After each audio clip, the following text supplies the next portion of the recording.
Bab 365. Baca Surabaya. Tinju Valen tersentak dengan tusukan tajam di hidung Seth. Alih-alih terhuyung-huyung seperti dulu, bocah kurus itu bergerak ke dalam pukulan, melemahkan kekuatannya. Lututnya naik ke tulang rusuk Valen, tetapi Valen memblokir dengan telapak tangan sebelum mencondongkan tubuh ke depan dan melemparkan bahunya ke dada Seth, membuatnya terhuyung mundur. Sapuan berputar di kaki Seth, yang sudah diposisikan dengan buruk untuk keseimbangan, membuat Seth terbanting keras ke matras. Bagus sekali kalian berdua, kata Apene, dan aku mengalihkan perhatianku kembali ke kertas-kertas di depanku sambil menghela nafas. Setiap profesor yang hadir telah diberikan dokumen yang menjelaskan tentang Victoriat. Karena sifat acaranya, kepatuhan terhadap tradisi dan protokol menjadi sangat penting, sehingga informasi yang diberikan menyeluruh sampai pada titik membosankan. Aku tahu perlu untuk mengingat ini, tetapi pikiran aku terus mengembara kembali ke rencana aku sendiri untuk acara tersebut. Aku lebih kuat sekarang daripada aku sebagai lens inti putih, bahkan jika aku kehilangan beberapa senjata di gudang senjata aku. Tetap saja, aku ingin menggunakan acara ini untuk mengukur kekuatan aku melawan musuh aku, tanpa memberikan identitas aku jika memungkinkan. Dengan reputasi yang aku bangun di sini sebagai profesor dan ascender, aku ingin menguji kekuatan aku, jika tidak melawan Skite, setidaknya melawan seorang pengikut. Baik Caera dan Kaiden menyebutkan bahwa tidak biasa bahkan pengikut menerima tantangan, tetapi setelah membaca dokumen ini, menjadi semakin jelas betapa langkanya itu. Tidak masalah menantang Skite, bahkan meminta duel dari seorang punggawa membutuhkan persetujuan Skite mereka sebelumnya. Caera telah menyebutkan bahwa karena ada dua posisi punggawa terbuka kali ini, orang berspekulasi akan ada lebih banyak prospek daripada biasanya. Dan karena baik Skites dan pengikut bisa menolak penantang jika mereka menemukan kontes seperti itu di bawah mereka, akan sulit bagiku untuk bertarung melawan seorang pengikut. Kasus terburuk, jika tidak ada pengikut yang menerima tantangan aku harus menonton duel dari jauh. Biasanya, disinilah Regis akan menyela dengan penilaian yang belak-belakan tetapi akurat tentang situasi ini, tetapi tidak ada tanggapan seperti itu yang datang. Itu tenang di kepalaku tanpa serigala berapi-api sinis. Meskipun aku masih bisa merasakannya, terhubung denganku oleh seutas benang tipis yang membentang tinggi di lereng pegunungan terdekat, pikirannya terlindung dariku, fokusnya sepenuhnya pada dirinya sendiri. Tapi denyut kegembiraan atau frustrasi singkat yang bukan milikku kadang-kadang berkobar, dan aku tahu dia tumbuh. Aku bisa merasakan kekuatannya. Aku sudah terbiasa dengan pikiranku sendiri, tapi itu tidak berarti itu damai. Aku sudah lupa berapa banyak otak aku berputar tanpa Regis untuk memotong aku. Menyadari bahwa aku telah benar-benar kehilangan alur dari apa yang telah aku baca, aku meletakkan perkamen untuk menonton pertandingan latihan berikutnya. Apene telah membawa dua siswa lagi untuk bertanding sementara Briar memimpin kelas lainnya dalam serangkaian latihan.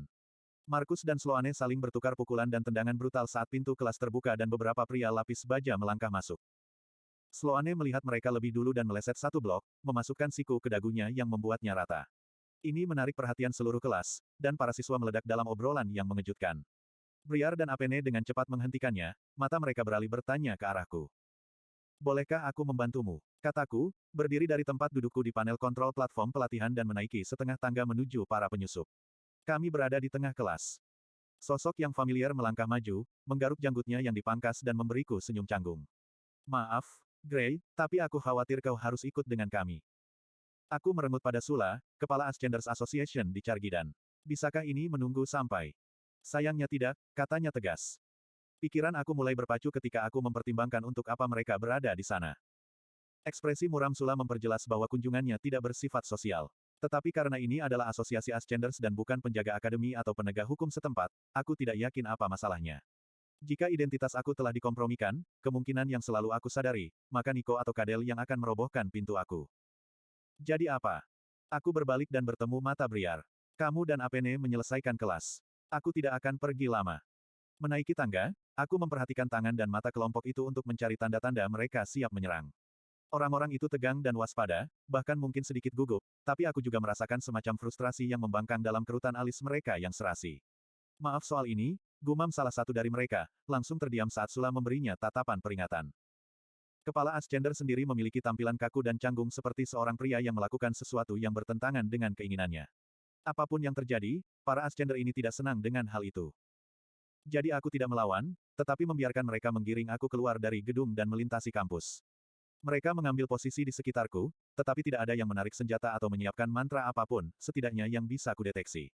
Sebagian besar siswa ada di kelas, tetapi kami masih melewati banyak lusinan orang dalam perjalanan keluar dari kampus, dan aku sudah bisa merasakan nama aku di tengah 100 percakapan yang berbisik di belakang aku. Untungnya, Ascenders Association Hall sudah dekat. Aku mengikuti Sula ke kantornya, yang menghadap ke lantai utama gedung. Ascender lainnya berdiri di luar pintu, yang ditutup Sula di belakang kami. Aku duduk tanpa diundang, lalu menunggu. Sula mengambil tas kulit dari belakang mejanya, memperhatikanku dengan seksama. Kemudian, dengan gelombang kemarahan yang tiba-tiba, dia membanting tas di mejanya dan merosot ke kursinya. Sialan, Gray, apakah kamu mengerti seberapa dekat kamu dengan kematian? Aku menoleh sedikit ke samping dan membuat pertunjukan melihat sekeliling kantor. Sepertinya aku tidak memiliki pisau di leher aku, jadi tidak, aku benar-benar tidak. Sula memberikan ejekan tanpa humor. Sepertinya tidak mungkin kamu mengkhawatirkan hal-hal kecil seperti pisau. Meraih bagian bawah tas, dia membalikannya, menumpahkan setumpuk perkamen ke mejanya. Apakah kamu tahu apa ini? Masih memperhatikan Sula, aku mengambil halaman lepas yang berkibar di atas meja ke arahku. Itu berisi tanda kurung dengan masing-masing siswa aku sendiri dipasangkan dengan nama yang tidak dikenal. Turnamen Victoria, aku menyadarinya. Aku tidak mengerti masalahnya, kataku, berpura-pura tidak peduli dan melemparkan halaman itu kembali ke tumpukan di meja Sula. Mata kirinya berkedut. Dengan gigi terkatup, dia berkata, kalau begitu izinkan aku untuk mendidik kamu, Profesor. Dia harus mengambil waktu sejenak sebelum melanjutkan, di mana dia mengobrak-abrik halaman. Ketika dia menemukan apa yang dia cari, dia mengangkatnya untuk aku lihat. Ini adalah laporan tentang para petarung Victoriat dari Blood Rock Academy di Vekor, atau setidaknya, mereka yang akan bersaing secara khusus dalam duel non-sihir dan tidak bersenjata. Dia meletakkannya dengan keras dan mengambil halaman lain. Ini memberikan beberapa detail yang sangat spesifik tentang salah satu petarung top Blood Rock. Daftar rune, tipe penyihir, gaya bertarung yang disukai. Tanduk Fritra, Gray, bahkan menyebutkan anggota darahnya yang mana yang bisa diancam atau disuap untuk mempengaruhi penampilannya. Dia melanjutkan membaca beberapa halaman lagi, yang semuanya berisi detail serupa tentang petarung berkinerja terbaik lainnya dari berbagai akademi. Bagus, ini sepertinya penelitian yang sangat teliti, kataku akhirnya, menyela dia saat dia mulai menjelaskan halaman lain. Tapi apa hubungannya denganku? Benda ini bukan milikku. Sula menghela nafas dan mengusap pangkal hidungnya. Lalu mengapa saksi yang dapat dipercaya maju ke depan dan menegaskan bahwa kamu mencoba menipu di Victoriat, menggunakan dokumen-dokumen ini sebagai bukti? Aku menatap tumpukan kertas sejenak, lalu tertawa terkejut. Kamu bercandakan. Sula duduk kembali di kursinya dan menatapku seperti tanduk tumbuh dari tengah dahiku. Apakah kamu menyangkal bahwa kamu memimpin upaya untuk memberi siswa kamu keuntungan yang tidak adil di Victoriat? Kalau murid-muridku diuntungkan, itu karena mereka sudah bekerja untuk itu, bukan karena aku menindas ibu beberapa gadis remaja, bentakku, kesal diganggu dengan omong kosong ini. Tidak, aku benar-benar memiliki hal yang lebih penting untuk dilakukan. Sula meletakkan kedua tangannya di atas meja, menjatuhkan beberapa lembar perkamen ke lantai, dan mencondongkan tubuh ke arahku. Lalu seseorang mencoba membuatmu terbunuh, Gray. Aku menatap Ascender veteran dengan rasa ingin tahu, menunggu dia melanjutkan. Menipu, merusak, atau mengganggu acara Victoriat akan mengakibatkan eksekusi kamu sebagai bagian dari hiburan Victoria, katanya dengan nada mengancam. Jadi, jika kamu tidak memerintahkan semua informasi yang dikumpulkan ini, informasi yang memperjelas bahwa kamu bermaksud mengancam beberapa anggota penting dari golongan darah tinggi, maka orang lain yang melakukannya, dan murni untuk membuat kamu dituduh melakukan kejahatan yang dapat mengakhiri hidup kamu. Aku mendengarkan lebih serius sekarang, tapi sesuatu tentang apa yang dikatakan Sula tidak masuk akal. Kau bilang kau punya saksi. Seseorang yang mengaku bekerja denganku atau untukku atau apa? Dia menyipitkan mata sambil berpikir sebelum menjawab. Ya, mereka datang kepada kami atas kemauan mereka sendiri, mengklaim bahwa mereka dipaksa untuk membuat beberapa kontak antara kamu dan staf akademi di seluruh Alakria. Ketika mereka mencegat tas dokumen ini, yang seharusnya ditujukan untuk kamu, mereka menyadari apa yang kamu lakukan dan merasa terdorong untuk menyerahkan bukti. Suli berhenti. Kamu harus tahu, segelintir orang menguatkan pernyataan ini, membenarkan bahwa mereka menerima surat ancaman dari kamu untuk memberikan semua ini. Dia menunjuk kertas-kertas itu. Skenario kasus terbaik adalah kamu dilarang menghadiri Victoriat. Lebih buruk lagi, aku sudah memberi tahu kamu. Bahkan sejak Sula dan pasukannya tiba di kelasku, dia tampak tidak nyaman. Sekarang alasannya sudah jelas. Kenapa kau begitu yakin aku tidak melakukannya? Dia mengejek lagi. Siapapun yang benar-benar bertemu denganmu akan tahu bahwa kamu tidak perlu menyontek. Aku juga pernah mendengar tentang penganugerahan muridmu. Tidak, ini baunya seperti pengaturan sejak awal. Mengangguk, aku mengistirahatkan siku di lutut dan mencondongkan tubuh ke depan. Kalau begitu beritahu aku siapa, saksi itu. Sula ragu-ragu, terlihat tidak nyaman. Aku bisa, tetapi jika kamu membunuhnya, ini akan di luar kendaliku. Saat ini hanya dilaporkan ke Asosiasi Ascenders. Jika Akademi Pusat atau salah satu dari orang-orang berdarah tinggi ini terlibat. Aku tidak akan membunuhnya, tapi aku akan mencari tahu. Aku terganggu oleh perangkat di meja Sula yang menyala dan mulai bersenandung pelan. Dia menatapnya seperti itu adalah lintah iblis selama beberapa detik, lalu mengulurkan tangan dan menyentuhnya. Sebuah suara familiar menggelegar dari perangkat, ini Corbett dari High Blood Denoir, menghubungi Sula dari Blood Drusus. Sula. Mata Ascender berambut gelap itu melebar saat menyebut nama Corbett, dan dia menatapku dengan sesuatu yang mirip dengan panik. Ya, Yang Mulia Denoir, ini. Kamu baru saja menangkap seorang profesor akademi pusat bernama Gray. Tuduhan bodoh terhadapnya adalah salah, dan aku memiliki informasi yang akan membantu untuk membuktikannya. Suara Corbett bergema dengan sedikit distorsi dari artefak komunikasi, tetapi itu masih secara efektif menyampaikan bobot otoritasnya. Aku menuntut dia segera dibebaskan. Aku tidak bisa menahan seringai terkejut yang muncul di wajahku mendengarkan sang raja berbicara. Meskipun dia mempertahankan suasana yang mulia, ada ancaman halus pada kata-katanya juga. Apakah Caira menyuruhnya melakukan ini? Aku bertanya pada diri sendiri. Atau apakah percakapan kami lebih berkesan daripada yang aku kira? Sula dengan cepat mendapatkan kembali ketenangannya. Meskipun Denoir pasti telah mengungguli Blood Drusus beberapa kali lipat, dia tidak tampak seperti orang yang ditakuti oleh kaum bangsawan. Kamu bilang kamu punya informasi yang berkaitan dengan penyelidikan ini. Dia bertanya, nadanya semua bisnis. Slot iklan. Kamu bisa pasang iklanmu di sini. Keluarga Granville ada di belakangnya, kata Corbett tegas. Mereka telah membuat klaim palsu terhadap Gray sebelumnya, dan mereka melakukannya lagi. Aku percaya interogasi menyeluruh terhadap Janus of Blood Graeme, saat ini seorang profesor di Akademi Pusat, akan mengungkapkan bahwa dia dibayar, dan sangat baik, untuk menyampaikan berita palsu. Bukti melawan Gray. Sekarang, konfirmasikan bahwa Gray akan segera dibebaskan, atau aku akan dipaksa untuk secara pribadi mengunjungi Ascenders Association. Sula memelototi artefak komunikasi, wajahnya sedikit memerah. Tidak perlu untuk itu, Yang Mulia Denoir. Aku sama-sama yakin bahwa Gray tidak bersalah, dan tidak akan menuntutnya. Dia ada di sini bersamaku sekarang, sebenarnya, untuk mendiskusikan cara terbaik untuk menghadapi situasi ini. Oh, kata Corbett, sikapnya Yang Mulia terpeleset sesaat. Baiklah kalau begitu. Aku sudah mendengar hal-hal baik tentang keadilan dan kebijaksanaanmu, dan sepertinya rumor ini tidak berdasar. Gray, temui aku di Goldeberry Throne di High Street 2 jam lagi. Selamat siang kalau begitu. Selamat siang, High Lord, kata Sula, ekspresinya antara frustasi dan lega. Ketika artefak itu meredup, perhatiannya kembali padaku. Jadi, kamu benar-benar punya teman di tempat tinggi. Seorang kenalan baru-baru ini, kataku sambil mengangkat bahu. Jadi, Profesor Graeme. Suli mengernyit. Seperti yang aku katakan. Oh, jangan khawatir. Aku tidak akan membunuhnya. Berdiri, aku memberinya tatapan bertanya. Apakah aku bebas untuk pergi? Untuk saat ini, ya, katanya dengan senyum tanpa humor. Tapi situasi ini perlu ditangani, Gray. Aku mengangguk, seorang paman mabuk datang ke pikiranku.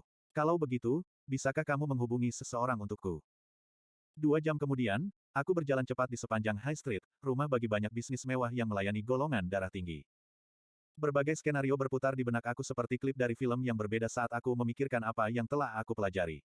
Jika apa yang Profesor Graeme katakan dengan baik kepadaku adalah benar, maka itu mengubah segalanya. Pikiranku terputus saat aku dipaksa untuk menyingkir karena sepasang pemuda darah tinggi yang berjalan berdampingan di tengah jalan, tapi sebelum aku sempat berpikir 2 kali, aku dibuat kaget oleh pemandangan tempat aku seharusnya bertemu Corbett, sebuah kafe kelas atas bernama Goldberry Throne. Bangunan itu lebih mirip kuil daripada kafe. Pilar marmer berlapis emas melingkari galeri terbuka di depan bangunan dan di sekitar satu sisi, dan ukiran-ukiran yang berada di atas pilar berkilau dengan emas bertatahkan dan selusin warna batu permata, membuat atapnya berkilau seperti mahkota. Api berwarna-warni muncul dari anglo yang terus menyala yang ditempelkan di pilar, memberikan tempat itu kualitas mistis yang berbeda dan mengeluarkan campuran aroma manis yang membuat air liur dan perut aku bergemuruh. Beberapa pasang mata mengikutiku saat aku memasuki kafe, kemungkinan karena pakaianku tidak sesuai standar di Goldberries. Di dalam, aroma hangat kopi dan roti yang baru dipanggang dicampur dengan selusin kolon dan parfum berbeda membuat udara terasa berat dan tidak nyaman. Seorang wanita keibuan berpakaian hitam dengan rompi merah marun sedang bekerja di belakang sebuah bar pendek yang diukir dari semacam kristal buram. Dia membungkuk di pinggangnya ke busur hormat saat aku mendekat, ekspresinya dengan sempurna menutupi selain dari kedutan cepat matanya saat dia mengamatiku dari ujung kepala sampai ujung kaki. Aku di sini untuk bertemu dengan High Lord Denoir, kataku, merasakan perhatian beberapa pengunjung kafe beralih ke arahku. Apakah dia sudah sampai? Wanita itu menunjuk ke kanannya, tatapannya masih menunduk. Kamar pribadi High Lord Denoir terletak di sudut sana, pintu ketiga. Aku mengangguk dan membelakanginya, hanya menangkapnya saat para pelanggan, banyak di antaranya telah menatap punggungku hanya sedetik sebelumnya, berpaling dan pura-pura memikirkan urusan mereka sendiri. Pintu yang ditunjukkan retak, dan terbuka perlahan saat aku mengetuknya pelan. Corbett menengadah dari jurnal bersampul kulit yang penuh dengan tulisan sempit. Tutup pintu di belakangmu, katanya sambil menyimpan jurnal. Aku melakukannya, dan serangkaian bangsal yang membentang di sepanjang tepi pintu menyala sebentar. Pemeriksaan suara. Aku berpikir keras. 1. Antara lain, Goldberries tidak berhasil dengan darah tinggi hanya untuk dekorasi megah, katanya, menunjuk ke kursi di seberangnya. Ruangan itu tidak besar, tapi langit-langitnya yang tinggi memberikan kesan megah. Sebuah meja rendah yang terbuat dari kayu gelap dan diukir dengan gambaran realistis dari Basilis Fang Mountains berada di tengah, dengan sofa sampul di satu sisi dan dua kursi santai di sisi lain. Aku duduk di salah satunya, tenggelam ke dalam bantalan empuk. Api kecil menyala di perapian kecil di sudut di belakangku, dan sebuah jendela membiarkan cahaya menyebar di belakang Corbett. Aku mengerutkan kening ke jendela, tidak yakin mengapa itu tampak tidak pada tempatnya, lalu menyadari tidak mungkin ada jendela di ruangan ini, yang berada di tengah kafe tanpa dinding yang menghadap keluar. Melihat lebih dekat, aku menyadari itu adalah artefak cahaya berbentuk panel yang bertindak sebagai jendela palsu. Tempat yang bagus, komentarku. Bagus untuk berpikir, atau melakukan percakapan yang tidak boleh didengar, katanya penuh arti. Apakah kamu berhasil menemukan Profesor Graeme? Graeme masih hidup, meskipun aku tidak bisa mengatakan hal yang sama untuk martabatnya, jawabku acuh tak acuh. Tapi itu tidak penting. Yang Mulia mengangguk. Sudah kuduga, itulah sebabnya aku berharap kita bertemu di sini. Aku perlu tahu pembalasan macam apa yang bisa kuhindari, kataku tanpa basa-basi. Masalah macam apa yang bisa kuhadapi jika aku mengejar keluarga Granville. Dia menatapku dengan kritis, dengan jelas menimbang kata-katanya. Iya, jika kamu seorang darah tinggi, atau bahkan darah bernama sama dengan perawakan Granville, kamu sepenuhnya berhak untuk menyerang balik. Dia memasang senyum penuh pengertian. Tetapi sebagai orang yang tidak berdarah, kamu tidak dapat meminta bantuan di luar pengadilan, dan kamu sudah tahu betul betapa sebenarnya olah keadilan itu. Fitur, yang diterapkan oleh orang-orang berdarah tinggi sepertimu, aku ingin mengatakannya. Keluarga Granville memahami dan memanipulasi sistem seperti darah tinggi sejati, lanjutnya. Mereka telah melancarkan serangan habis-habisan terhadap beberapa rival bernama Bloods, tetapi sejauh ini belum melewati batas yang akan membuat mereka kehilangan gelar mereka atau dieksekusi, setidaknya tidak di siang bolong. Musuh-musuh mereka tampaknya mati dalam keadaan yang mencurigakan dan nyaman. Termasuk kebakaran baru-baru ini yang menewaskan Tuan dan Nyonya Nem Bloodrot Keller. Menurut kamu, mengapa para pesaing ini tidak membalas? Corbett menepuk sisi hidungnya. Itu pertanyaannya, bukan. Tapi tidak setiap pertanyaan datang dengan jawaban. Dalam hal ini, aku hanya memiliki spekulasi berdasarkan rumor. Namun, tampaknya mereka entah bagaimana memperoleh perlindungan dari seorang dermawan yang kuat, seseorang yang perlindungan telah memungkinkan mereka untuk bermanuver kurang lebih tanpa hambatan. Ketika seseorang seperti Corbett Denoir menyebut seseorang yang kuat, itu benar-benar mempersingkat daftar tersangka. Hanya darah tinggi peringkat lain yang bisa menawarkan perlindungan semacam itu, atau bahkan seseorang di atas konstruksi normal masyarakat Alakrian, seperti Skite. Itu tidak mengubah apa yang harus kulakukan, jawabku, ekspresiku tersembunyi dari Corbett. Kalau begitu, apakah kamu punya rencana dalam pikiran? Dia bertanya. Tangannya bergerak ke bantal sofa di sampingnya, dan aku melihat tas beludru yang setengah tersembunyi di balik bayangannya. Bibirku berkedut. Ya, tapi itu tidak terlalu halus. Aku juga berpikir begitu, katanya, mengangkat tas dan merogoh ke dalamnya. Dia mengeluarkan lambang logam dan meletakkannya di atas meja di antara kami. Logam hitam itu ternoda, dan ketika aku membungkuk di atasnya, aku menyadari bahwa itu telah hangus oleh api. Lambang itu sendiri tampak seperti selentingan yang terbenam di depan matahari terbit, yang dulunya berwarna cerah tetapi sekarang menghitam dan kehilangan detail-detail kecilnya. Bernama Bloodrot Keller, aku bertanya. Corbett mengangguk. Jika salah satu dari sedikit anggota yang tersisa dari darah itu mencari pembalasan atas pembakaran harta mereka. Tidak ada yang akan memperhatikan, aku menyelesaikan, mengangkat lambang dan membalikkannya di tanganku. Dengan ibu jari aku menggosok jelaga dari matahari, memperlihatkan warna merah yang retak dan pudar. Apakah darah Rotkeller akan menyangkalnya? Mata Corbett bersinar dengan perhitungan yang dingin. Jika lambang mereka ditanam seperti bendera kemenangan di reruntuhan tanah milik musuh mereka. Apa yang akan kamu lakukan di tempat mereka? Poin wajar, aku mengakui sebelum meletakkan lambang itu kembali di atas meja. Satu-satunya pertanyaan aku adalah mengapa kamu bersedia melakukan semua ini untuk aku. Mereka tidak mendapatkan apa-apa dari membantu aku selain dari kepatuhan aku sendiri di masa depan, tetapi jika keadaan berjalan buruk dengan Denoir, aku tidak bisa membunuh mereka semua, mengingat hubungan mereka dengan Caera. Membiarkan Corbett memiliki rahasia berbahaya seperti itu tentu saja merupakan masalah, tetapi tanpa bukti, itu hanya akan menjadi kata-katanya yang menentang aku. Keingintahuan, intrik. Corbett merenung. Kau pria dengan banyak lapisan, Gray. Dan keadaan ini memungkinkanku untuk mengungkap beberapa di antaranya. Yah, apapun yang aku pilih untuk dilakukan, aku tidak akan bisa melakukannya tanpa bantuanmu, kataku sambil memegang emblem seperti sedang bersulang. Jadi, inilah ikatan abadi yang dibangun dari kehancuran yang saling menguntungkan, Corbett. High Lord duduk sedikit lebih tegak, tetapi senyum menyelinap melalui sikapnya yang waspada. Tentu saja. Lagi pula, masih ada dermawan misterius yang perlu dikhawatirkan. Pikiranku berputar melalui semua yang Profesor Graeme katakan padaku lagi, tapi aku tidak mengkonfirmasi apapun dengan Corbett. Sebaliknya, aku bertanya, mungkinkah siapapun yang mendukung keluarga Granville akan mengejar Rotkeller yang tersisa? Dia mengangguk, Ekspresinya tidak berubah. Seluruhnya, tetapi bahkan jika mereka mati, mereka akan melakukannya dengan bangga mengetahui bahwa darah mereka telah dibalaskan. Kamu menawarkan penebusan darah mereka, sambil menghindari keterlibatan pribadi, legal atau sebaliknya. Aku tidak setuju dengan pandangan darah tinggi tentang kebanggaan atas hidup, tetapi berempati tidaklah sulit.